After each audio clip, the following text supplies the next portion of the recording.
اور ساری تحریر مٹ جائے اور صرف خدا کا نام باقی رہ جائے، ایسا کبھی نہیں ہو سکتا۔ اس لیے انہوں نے ابو طالب کی یہ شرط کو ڈن کیا اور اس کو طے کیا، اور جلدی سے جا کر وہ تحریر کو، وہ عہد نامہ کو اتار کر لے کر آئے۔ جب لا کر دیکھا تو سارے قریش کے ایک دم منہ لٹک گئے، کیونکہ سچ میں وہ پوری تحریر، وہ پوری لکھاوٹ اللہ کے نام کے علاوہ سب کچھ مٹ گیا تھا۔ اب قریش لاجواب ہو چکے تھے۔ اس طرح یہ ظلم، یہ بائیکاٹ نبوت کے 10ویں سال یعنی ٹوٹل 3 سال کے بعد یہ ختم ہوا۔ قریش نے وہ عہد نامہ، وہ ایگریمنٹ پھاڑ کر پھینک دیا، اور رسول پاک صلی اللہ علیہ وسلم اور آپ کے ساتھی اور آپ کے حمایتی، آپ کے سپورٹر اس گھاٹی سے باہر نکل سکے، اور پھر رسول پاک صلی اللہ علیہ وسلم نے اپنی دین کی تبلیغ کا کام پھر سے شروع فرما دیا۔ اور اس طرح رسول پاک صلی اللہ علیہ وسلم کو اس بائیکاٹ کی سختی اور مشقت سے رہائی نصیب ہو گئی۔ لیکن دوسری سختی، دوسری مشقت، دوسرا سب سے بڑا غم اور مصیبت آپ کا انتظار کر ہی رہی تھی۔ دنیا کے سب سے پیارے چچا، سب سے بڑے حمایتی، سب سے بڑے سپورٹر، اور مکہ والوں اور آپ کے بیچ سب سے بڑی دیوار، چچا ابو طالب اچانک بیمار پڑ گئے۔ چونکہ چچا ابو طالب کافی بوڑھے ہو گئے تھے، اور ان ساری مصیبتوں کی وجہ سے اور اس بائیکاٹ کی وجہ سے وہ اور بھی نڈھال ہو گئے تھے۔ بوڑھی اور کمزور ہڈیاں کب تک، آخر کب تک غم کا بوجھ اٹھا سکتی تھی؟ آپ سخت بیمار پڑ گئے، اور بیماری آپ کی بڑھتی چلی گئی، اور موت بڑھاپے کے اونٹ سے آپ کو جھانکنے لگی۔ سانس کی ڈور اتنی کمزور ہو گئی کہ بس ایک جھٹکے کی دیر تھی۔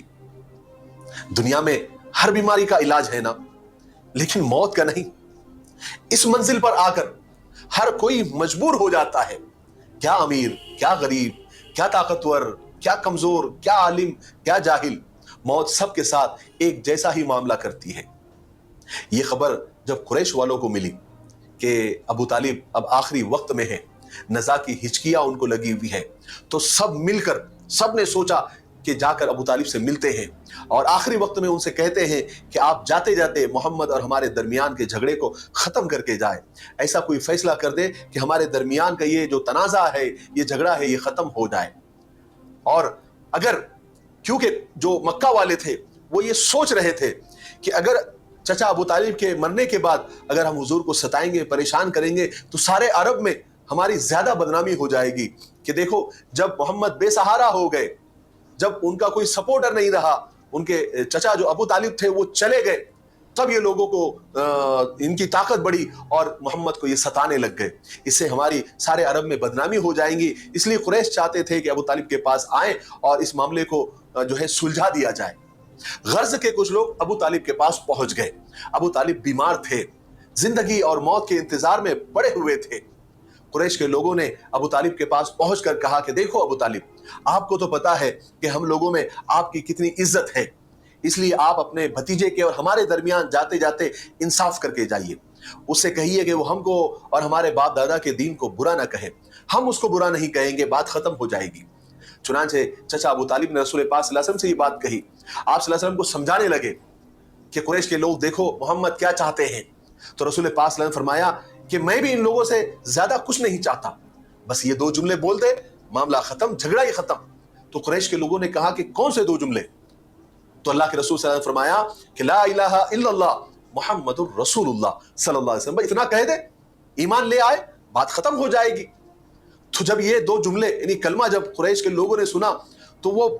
پیر پٹکتے ہوئے جھلا کر وہاں سے واپس ہو گئے، اور آپس میں ایک دوسرے سے کہنے لگے کہ اس آدمی سے اب کوئی امید مت رکھو، یہ اپنی بات پر اٹل ہے اور یہ ہلنے والا نہیں ہے، ہم سب کچھ کر کے دیکھ چکے ہیں۔ وہ وہاں سے تو چلے گئے، لیکن آخری وقت میں رسول پاک صلی اللہ علیہ وسلم اپنے چچا کے پاس آئے اور کہنے لگے کہ چچا کم سے کم آپ کلمہ پڑھ لیجیے، آپ پڑھ لیجیے لا الہ الا اللہ، آپ جاتے جاتے صرف اتنا کہہ دیجئے کہ اللہ کے سوا کوئی عبادت کے لائق نہیں ہے، میں قیامت کے دن آپ کے لیے حجت قائم کروں گا۔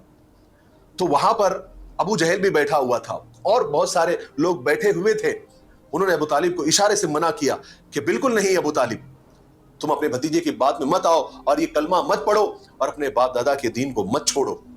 چنانچہ چچا ابو طالب نے جو آخری جملے کہے وہ یہ تھے کہ بھتیجے، اگر مجھے یہ خیال نہ ہوتا کہ لوگ میرے مرنے کے بعد ہنسیں گے کہ ابو طالب تو دیکھو جاتے جاتے موت سے ڈر گیا، تو بیٹے میں یہ جملے کہہ دیتا، میں یہ کلمہ پڑھ لیتا، لیکن میں اب اپنے باپ دادا کے دین پر مر رہا ہوں۔ رسول پاک صلی اللہ علیہ وسلم اپنے چچا سے بے حد محبت کرتے تھے، آپ کا بے حد احترام اور عزت کرتے تھے، اور آپ صلی اللہ علیہ وسلم چاہتے تھے کہ چچا کو دنیا و آخرت کی بھلائی نصیب ہو جائے۔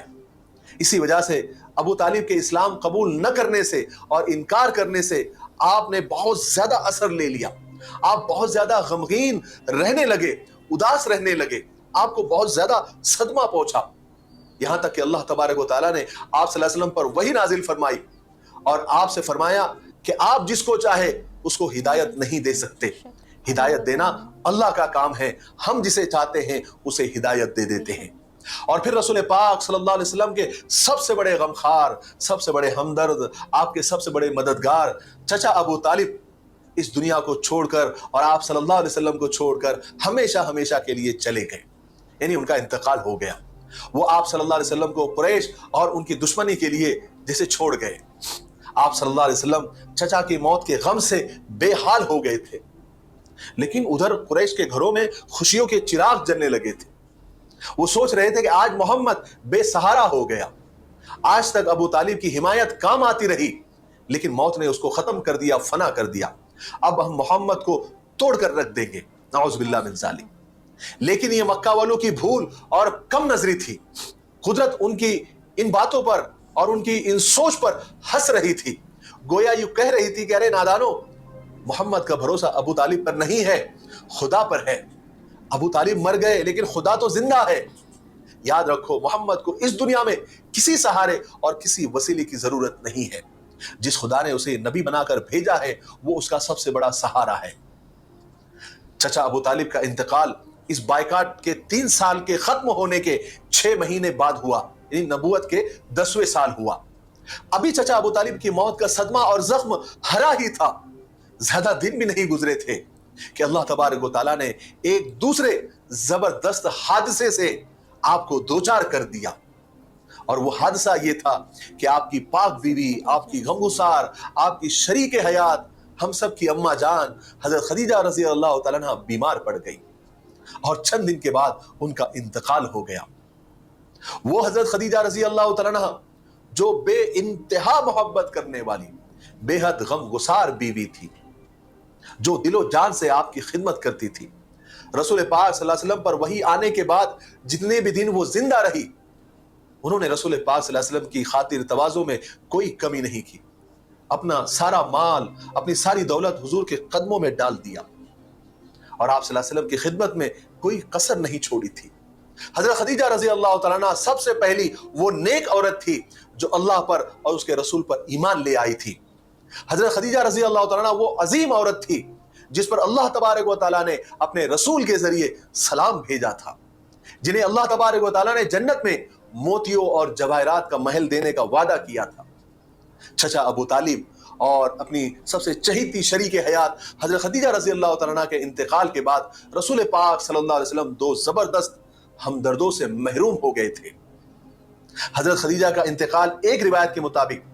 چچا ابو طالب کے 2 مہینے بعد، اور دوسری روایت کے مطابق چچا ابو طالب کے انتقال کے صرف 3 دن کے بعد آپ کا انتقال ہو گیا تھا، اور یہ انتقال نبوت کے 10ویں سال رمضان میں ہوا تھا۔ اس وقت حضرت خدیجہ رضی اللہ تعالیٰ عنہ کی عمر 65 سال تھی اور آپ صلی اللہ علیہ وسلم کی عمر 50 سال تھی، اس لیے نبوت کے 10ویں سال کو عام الحزن یعنی غم کا سال کہا جاتا ہے، اور اسی نام سے اس کو یاد کیا جاتا ہے کیونکہ اسی سال غموں کے 2 بڑے بڑے پہاڑ ہمارے نبی پاک صلی اللہ علیہ وسلم پر گرے تھے۔ آج کے لیے اتنا کافی ہے، اس لیے آج ہم یہیں پر رکتے ہیں۔ جی ہاں دوستوں، تو آج کی ویڈیو جو ہم نے دیکھی وہ بہت ہی غمگین کر دینے والی تھی، بہت ہی مطلب افسوسناک تھی، کیونکہ جو ہمارے پیارے پیغمبر ہیں حضرت محمد مصطفیٰ صلی اللہ علیہ وآلہ وسلم پاک، ان کے جو سب سے بڑے سپورٹر تھے ان کے چچا ابو طالب، وہ دنیا سے پردہ کر گئے۔ اور جیسا کہ مولانا صاحب نے بتایا کہ کچھ روایت میں ہے کہ اسی کے 2 دن بعد یا پھر اس کے 2، اور کچھ روایت میں ہے کہ اس کے 2 مہینے بعد مطلب جب چچا ابو طالب جب گزرے تو اس کے 2 دن بعد یا پھر 2 مہینے بعد ہمارے پیارے پیغمبر حضرت محمد مصطفیٰ صلی اللہ علیہ وآلہ وسلم پاک کی جو زوجہ ہیں، پیاری زوجہ ہماری اماں جان حضرت خدیجہ رضی اللہ عنہا، وہ بھی اس دنیا سے پردہ کر گئیں۔ تو یہ 2 بہت بڑی آزمائشیں آئیں ہمارے پیارے نبی پر، اور اسی لیے اور یہ واقعات جو ہوئے ہیں یہ نبوت کے 10ویں سال میں ہوئے ہیں، اس لیے اس کو غم کا سال کہا جاتا ہے، which means year of sorrow, and Arabic میں ہم اس کو بولتے ہیں ام الحزن۔ تو یہ کچھ چھوٹی چھوٹی باتیں ہیں جو ہمیں پہلے نہیں پتہ تھی، ڈیفینیٹلی مجھے تو نہیں پتہ تھی، اور آج کی ویڈیو دیکھنے کے بعد مجھے بھی یہ سب پتہ چلا ہے۔ تو آئی ہوپ آپ سب کو بھی ایسی نئی باتیں جاننے کو مل رہی ہوں گی، اور اسی لیے آپ ہمارے ویڈیو کو جو پیارے نبی کے سیرت کے اوپر بنی ہوئی ویڈیو ہے، آپ اس کو دیکھیے۔ اگر آپ کو نہیں سمجھ میں آ رہی ہے تو آپ پھر سے ریپیٹ کر کے دیکھیے، تو اور اس کو زیادہ سے زیادہ لوگوں کے ساتھ شیئر بھی کیجیے۔ تو چلیے ہم آگے بڑھتے ہیں، اور جو میرا جو سیگمنٹ ہے جس میں آپ سب کے ساتھ کچھ اچھی باتیں شیئر کرتی ہوں، اس میں آج کی جو بات جو میں آپ سب کے ساتھ شیئر کرنے جا رہی ہوں وہ ہے کہ صحیح البخاری شریف میں ہے دوستوں،